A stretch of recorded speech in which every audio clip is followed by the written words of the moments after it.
No one goes to a Dodger game to visit the front office. They go for Ohtani. We must attract talent with competitive salaries. We're losing the cream of the crop to neighboring districts due to our woefully retrograde pay scale. We haven't seen a raise in 3 years. Good evening. I'm Lynn Rodhacher. I'm entering my 37th year as a teacher at John Muir. I'd like to begin by sharing a poem written by one of my students, Ella Powers. This is an entry in a book that several students presented to me on the last day of school. Her poem is entitled Ode to Necks. My teacher keeps saying we need to appreciate our necks, not our eyes, not our hands, not our brains, our necks. She says when she was younger, she never thought about it, never noticed it, never thanked it for doing its job every day. Now she says one day you look in the mirror and it's different, looser, older, not the same as before. And I don't really get it because her neck looks normal to me, just a neck like everyone else's. But now I think about it differently. A neck is just one of many things we don't really notice until something about it changes. When I turn my head in class, when I look down at my paper, when I tilt my head without even thinking. It's weird how something can work perfectly your whole life and you never notice it until someone tells you it's something worth noticing. And I guess that's what she means, not just necks, but everything like that. So now sometimes when she starts talking about necks again, I don't laugh. I just sit there moving my head a little side to side just because I can.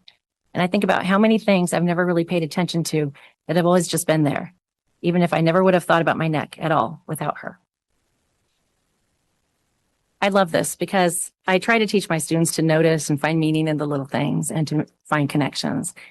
And in prepping this speech, it occurred to me that BUSD teachers are the necks of this district. We're always here holding up the head, but we go largely unnoticed.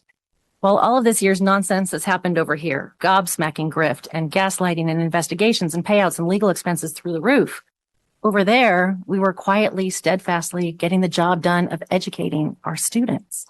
And yet many teachers and support staff were laid off this spring. And now I hear we're adding more suits to the tune of $1 million annually at a time of dire fiscal instability. I was speaking with my son Harrison this morning about the new PIO position when he said something profound. If we want to make our schools look great, make them great, and the word of mouth will take care of itself. How do we do that? By supporting our teachers, not in meaningless sound bites, platitudes, and proclamations, but in real and tangible ways. By letting us keep our invaluable support staff both in and outside of our classrooms. By lowering class sizes and paying us what we're worth.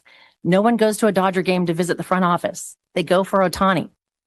We must attract talent with competitive salaries. We're losing the cream of the crop to neighboring districts due to our woefully retrograde pay scale.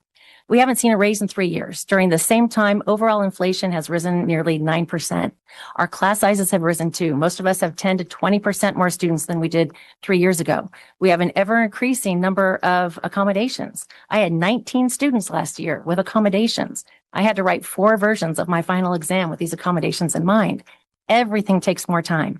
Just entering scores into Aries for 180 students feels interminable.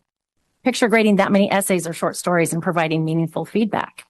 We've also experienced increased absences, which create more work for teachers who are providing content online, getting students caught up at nutrition and lunch, and re-administering exams.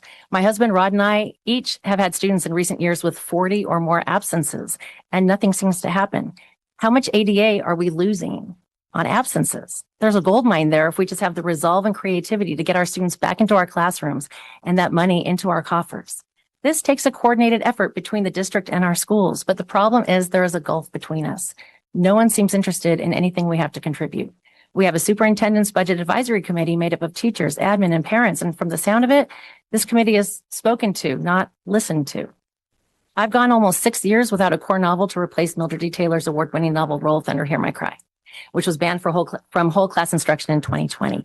During the past 6 years, I've reached out to district again and again, including just last week, asking for meaningful discussion and a coordinated effort to restore this novel or to replace it.